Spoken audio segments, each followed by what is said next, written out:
I remember the last book club night perfectly, when all 5 of them came over. They laughed in my kitchen, cradling glasses of merlot, swapping schoolyard stories. Diane offered her signature lemon squares, and Ellen already complained about how long the novel was. Nothing seemed amiss. If anything, it was just another suburban Tuesday, except someone had been watching the house, or at least, that's what I led them to believe. It made everything easier. After the kids went to bed, we stayed up late, reading lines aloud, our voices weaving through the living room's honey lamp glow. The mood shifted when I mentioned the man at my daughter's bus stop, always in the same navy cap, never greeting anyone. They shivered in unison. I told them he'd followed me home last week, vanishing into the hedges. Fear is infectious. They leaned in close, eyes darting to the windows. The story grew. The mysterious flowers left on my doorstep, the heavy breathing down the receiver. I watched unease spread across their faces. Their laughter faded, replaced by silence, punctuated by the sound of the wind. It was almost disappointing how easily suspicion turned them against each other.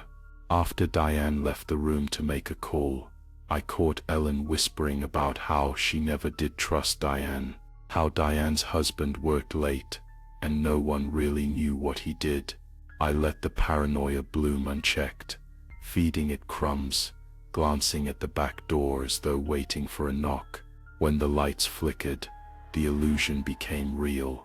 My heart thudded in my chest as I pulled the circuit breaker, planned, rehearsed. The pitch-black darkness pressed in. I heard a stifled gasp as I moved quietly, barefoot, slipping past the couch toward the kitchen where I'd left the knife. I don't remember what order it happened in. The panic, the screams, the brief struggle. Was it even me who shrieked? When the power returned, my hands were slick and trembling. The police found me huddled in the hallway, blood smeared down my neck. I told them about the stalker, about the man in the cap prowling my home.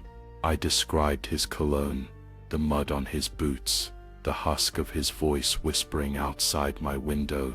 They listened, nodding, as I sobbed and stared at the floor, painting myself as one of the victims. The news interviewed my neighbors, who agreed. There'd always been something strange circling our block.